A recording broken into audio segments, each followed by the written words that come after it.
Hi friends, welcome back to our channel. Idli தோசைக்கு பக்காவான side டிஷ்னா அது வடகறி தான். அதுவும் இந்த சென்னை ஸ்டைலில் செஞ்சிங்கன்னா, இந்த சென்னையில் இந்த ரோட்டோரங்களில் செய்யக்கூடிய வடகரியோட டேஸ்ட் பார்த்திங்கன்னா ரொம்பவே அட்டகாசமாக இருக்கும். அதே சுவையில் நீங்கள் செஞ்சு கொடுத்தீங்கன்னா கூட 2 எக்ஸ்ட்ராவாக இட்லி தோசை சாப்பிடுவாங்க. இன்றைக்கி நம்ம அதே ப்ரிப்பரேஷனில் தான் ஃப்ரெண்ட்ஸ் செய்ய போகிறோம். ஸோ இந்த ப்ரிப்பரேஷனில் நீங்கள் செஞ்சிங்கன்னா கண்டிப்பாக அதே டேஸ்ட்டில் இருந்தது அப்படின்றது நீங்களே கமெண்ட்டில் சொல்லுவீங்க. இப்போ நம்ம கடலைப்பருப்பு 1/4 கிலோவுக்கு கொஞ்சம் எக்ஸ்ட்ராவாக இருக்கும். அதில் வாஷ் பண்ணி நம்ம ஊற வச்சுருக்கோம். மேக்ஸிமம் ஒரு 2 or 3 hours நல்லா ஊற வச்சுக்கோங்க. இப்போ நம்ம ஒரு 3 hours நல்லா ஊற வச்சுட்டோம். ஊறினதுக்கப்புறம் மிக்ஸி ஜாரில் சேர்த்துக்கோங்க. கடலைப்பருப்பு நீங்கள் ரொம்ப நைஸாகவும் அரைக்கக்கூடாது, ரொம்ப கொரகொரப்பாகவும் இருக்கக்கூடாது, தண்ணி அதிகமான அளவு சேர்க்கக்கூடாது. இந்த கடலைப்பருப்பு நம்ம வடைக்கெல்லாம் மாவு அரைப்போம் இல்லைங்களா, அந்த பதத்துக்கு நீங்கள் அரைச்சி எடுத்துக்கணும். ரொம்ப நைஸாக அரைச்சிட்டிங்கன்னா வடகரியோட டேஸ்ட்டே மாறிடும். இப்போ நம்ம சேர்த்ததுக்கப்புறம் இதோட ஒரு 4 காய்ந்த மிளகாய் சேர்த்துக்கோங்க.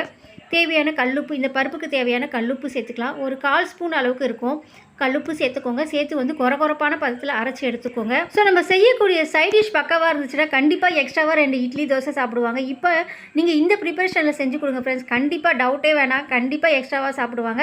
இப்போ பாருங்கள், இந்த அளவுக்கு தான் கொரகொரப்பான பதத்தில் அரைச்சி எடுத்துகிட்டு வரணும். இப்போ நம்ம ஒரு இட்லி பாத்திரம் எடுத்துக்கலாம்.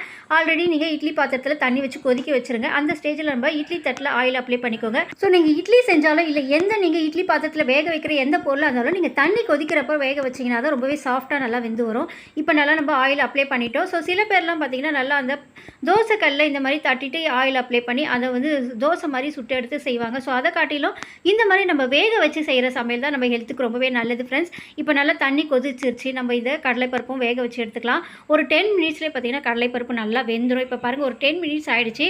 நீங்கள் வெந்துச்சான்னு பார்க்குறதுக்கு இந்த மாதிரி ஒரு கத்தியில் ஒரு குச்சியோ நீங்கள் டூத் பிக் ஸ்டிக்கோ வச்சு நீங்கள் இந்த மாதிரி குத்தி பார்த்தீங்கன்னா அதில் பாருங்கள் அந்த மாவு மாதிரி ஒட்டவே ஒட்டாது. ஸோ இந்த ஸ்டேஜ் தான் கரெக்டானது. இப்போ ஸ்டவ் ஆன் பண்ணி ஒரு பாத்திரம் வச்சுக்கலாம். ஹீட் ஆனது ஒரு 5 ஸ்பூன் அளவுக்கு ஆயில் சேர்த்துக்கோங்க. ஸோ நம்ம சமைக்கிறத விட நம்ம சமைச்சு கொடுக்கும்போது அதை சாப்பிட்டு நல்லாயிருக்குன்னு சொல்கிறதுல தான் நமக்கு ரொம்பவே சந்தோஷமாக இருக்கும், நமக்கும் ஒரு சாட்டிஸ்ஃபேக்ஷனாக இருக்கும் செஞ்சு கொடுக்கும்போது. ஸோ ஆனால் நிறைய பேர் அந்த விஷயத்தை ஃபாலோ பண்ணுறதே இல்லை. சாப்பிட்றதோடு சரி, அதை நல்லா இருக்குன்னு பாராட்டும் போது சமைக்கிறவங்களுக்கு எவ்வளோ ஒரு சந்தோஷம் அப்படின்றது நிறைய பேர் புரிஞ்சிக்கிறதே இல்லை. ஸோ இனிமேல் அதாச்சும் இந்த விஷயத்தை செய்யுங்க. சாப்பிட்டுட்டு நல்லா இருக்குன்ற அந்த ஒரு வார்த்தையே சொல்லுங்கள். இப்போ ஆயில் சேர்த்துட்டோம். ஆயில் ஹீட் ஆனதுக்கப்புறம் 2 துண்டு பட்டை, பிரியாணி இலை 2, கொஞ்சமாக சோம்பு, 4 கிராம்பு சேர்த்துக்கோங்க. இது சேர்த்ததுக்கப்புறம் ரொம்ப நேரம் பொரிய விடாதீங்க.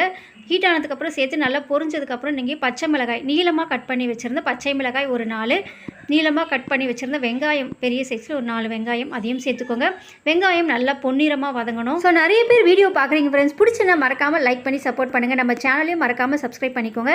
உங்கள் ஃப்ரெண்ட்ஸ் அண்ட் ஃபேமிலிக்கும் ஷேர் பண்ணிக்கோங்க. இப்போ பாருங்கள், வெங்காயம் நல்லா வதங்கணும். அந்த ஸ்டேஜில் நம்ம வேக வச்சு எடுத்து வச்சுருக்க கடலைப்பருப்பும் எடுத்துக்கலாம். நீங்கள் சூடாக இருக்கும்போதே அந்த கடலைப்பருப்பு ஒரு ஸ்பூனால் எடுத்து ஒரு கிண்ணத்தில் சேர்த்துக்கோங்க. ஸோ இந்த மாதிரி நீங்கள் ஹீட்டாக இருக்கும்போதே நீங்கள் ஒரு கரண்டியை வச்சு லைட்டாக அழுத்தி கொடுத்தீங்கன்னா போதும். நல்லா வந்து அது தூளாயிடும். கஷ்டப்பட வேண்டிய ஆறிடுச்சுன்னா பார்த்தீங்கன்னா கொஞ்சம் கஷ்டமாக இருக்கும். ஹீட்டாக இருக்கும்போதே இந்த ப்ராசஸை பண்ணிவிடுங்க. இப்போ பாருங்கள் ஃப்ரெண்ட்ஸ், எல்லாம் சேர்த்துட்டோம். ஒரு கரண்டியை வச்சு இந்த மாதிரி நீங்கள் லைட்டாக அழுத்தி கொடுத்தீங்கன்னாவே போதும் ஃப்ரெண்ட்ஸ். அவ்வளோதான், நல்லா வந்து பக்காவாக ரெடி ஆகிடும். ஸோ அவ்வளோதான் ஃப்ரெண்ட்ஸ், இதுதான் வந்து கரெக்டான பக்குவம். பாருங்கள், பார்க்கும்போதே நல்லா இந்த தூளாக இருக்குது பாருங்கள். ரொம்ப நீங்கள் நைஸாக அரைக்கக்கூடாது. இந்த அளவுக்கு கொரகொரப்பாக அரைச்சிங்கன்னா தான் வடகரியோட டேஸ்ட் வந்து நமக்கு பக்காவாக கிடைக்கும். ஸோ அவ்வளோதான் ஃப்ரெண்ட்ஸ். இப்போ சேர்த்து அந்த வெங்காயமும் பாருங்கள் நல்லா பொன்னிறமாக வதங்கிடுச்சு. இந்த ஸ்டேஜில் ஒரு 2 ஸ்பூன் அளவுக்கு இஞ்சி பூண்டு பேஸ்ட் சேர்த்து நல்லா கலந்து விட்டுக்கோங்க. எப்போவுமே வந்து இஞ்சி பூண்டு பேஸ்ட் சேர்த்ததுக்கப்புறம் கைவிடாமல் கலந்து விட்டுக்கிட்டே இருங்க, இல்லைனா அடி பிடிக்க ஆரம்பிச்சிடும். இப்போ இது நல்லா வதங்கிடுச்சு பாருங்கள் ஃப்ரெண்ட்ஸ். அவ்வளோதான், நல்லா வந்து வெங்காயம் வந்து ப்ரௌனாக வதங்கிடுச்சு.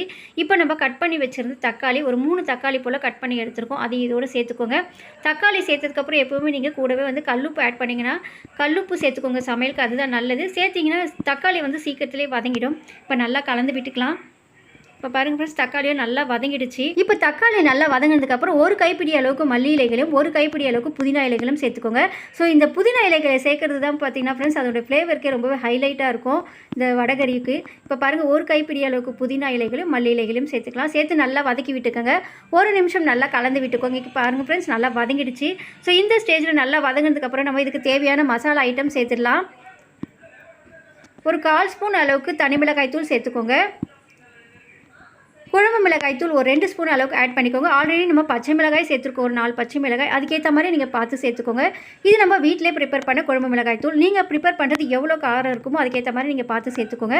நான் ப்ரிப்பேர் பண்ணுறது கொஞ்சம் காரம் கம்மியாக இருக்குன்றதுனால 2 ஸ்பூன் அளவுக்கு ஆட் பண்ணுறேன். சேர்த்து நல்லா கலந்து விட்டுக்கோங்க. இப்போ அந்த மசாலாலாம் நல்லா சேர்ந்து மிக்ஸ் ஆகிடுச்சு. இப்போ நம்ம இதில் தண்ணி ஆட் பண்ணிக்கலாம். ஸோ இந்த வடகரியோட ப்ரிப்பரேஷனை பார்த்தீங்கன்னா ஃப்ரெண்ட்ஸ், இந்த ப்ராசஸில் நீங்கள் செஞ்சீங்கன்னா கண்டிப்பாக நீங்கள் இந்த சென்னை ஸ்டைலில் இந்த ரோட்டு கடைகளில் சாப்பிடக்கூட அதே சுவையில் இருக்கும். ஸோ செஞ்சு பார்த்தீங்கன்னா கண்டிப்பாக நீங்கள் கமெண்ட்டில் சொல்லுங்கள் ஃப்ரெண்ட்ஸ் எப்படி வந்தது அப்படின்றதுல. மறக்காமல் இந்த ப்ராசஸை ஃபாலோ பண்ணி செஞ்சு பாருங்கள். கண்டிப்பாக அட்டகாசமான சுவையில் இருக்கும். இப்போ பாருங்கள் நல்லா வந்து சேர்த்து அந்த தண்ணி நல்லா கொதிக்க ஆரம்பிச்சிருச்சு. ஸோ இப்போ நீங்கள் ரெடி பண்ணி வச்சுருந்த அந்த கடலைப்பருப்பு இதோட சேர்த்துக்கோங்க. சேர்த்து நல்லா வந்து கலந்து விட்டுக்கோங்க.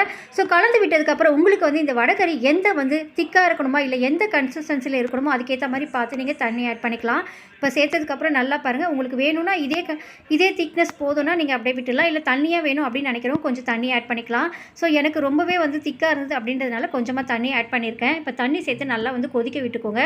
ஆல்ரெடி நம்ம சேர்த்த மசாலா எல்லாமே கடலைப்பருப்பு எல்லாமே வெந்துருச்சு. நீங்கள் ரொம்ப நேரம் வந்து ஸ்டவ்வில் வைக்க வேண்டியதில்லை. ஒரு 2 or 3 மினிட்ஸ் வச்சிங்கன்னா போதும். இப்போ மல்லி இலைகளை தூவி நல்லா கலந்து விட்டுக்கோங்க ஒரு நிமிஷம். அந்த கடலைப்பருப்போடு அந்த மசாலா வந்து மிக்ஸ் ஆனாவே போதும் ஃப்ரெண்ட்ஸ். அவ்வளோதான். பாருங்கள் பார்க்கவே எவ்வளோ அட்டகாசமாக இருக்குது. சென்னை ஸ்டைல் வடைக்கறினா இதுதான் ஃப்ரெண்ட்ஸ். செஞ்சு பார்த்தீங்கன்னா கண்டிப்பாக நீங்களே சொல்லுங்கள் கமெண்ட்டில். நம்ம சேர்த்து கடலைப்பருப்பெல்லாம் சேர்த்து ஒரு நிமிஷம் நல்லா கொதிக்க விட்டு கலந்து விட்டு எடுத்திங்கன்னா அவ்வளோதான் ஃப்ரெண்ட்ஸ். சென்னை ஸ்டைலில் வடைக்கறி ரெடி ஆகிடுச்சு. இட்லி தோசை ஆப்பத்துக்கெலாம் ரொம்பவே பக்காவான சைடிஷாக இருக்கும் ஃப்ரெண்ட்ஸ். இதே ப்ராசஸில் நீங்கள் செஞ்சு கொடுத்தீங்கன்னா கண்டிப்பாக திரும்ப திரும்ப கூட வேணும்னு என்று எக்ஸ்ட்ராவாக இட்லி தோசையெல்லாம் கேட்டு சாப்பிடுவாங்க. நீங்கள் ஒன் டைம் இதே ப்ராசஸில் செஞ்சீங்கன்னா திரும்ப திரும்ப செய்வீங்க ஃப்ரெண்ட்ஸ். கண்டிப்பாக நீங்களும் இந்த சென்னை ஸ்டைல் வடைக்கறியை செஞ்சு பாருங்கள். இதே ப்ராசஸில் செஞ்சு பார்த்துட்டு உங்களுக்கு பிடிச்சிருந்ததா, இதே ப்ராசஸில் செய்யும்போது உங்களுக்கு கரெக்டாக வந்தது அப்படின்னு கமெண்ட்டில் சொல்லுங்கள். ஸோ வீடியோ பிடிச்சினா லைக் பண்ணி ஷேர் பண்ணிக்கோங்க. நம்ம சேனலையும் மறக்காமல் சப்ஸ்கிரைப் பண்ணிக்கோங்க. நெக்ஸ்ட் வீடியோவில் சந்திக்கிறேன். தேங்க்ஸ் ஃபார் வாட்சிங்.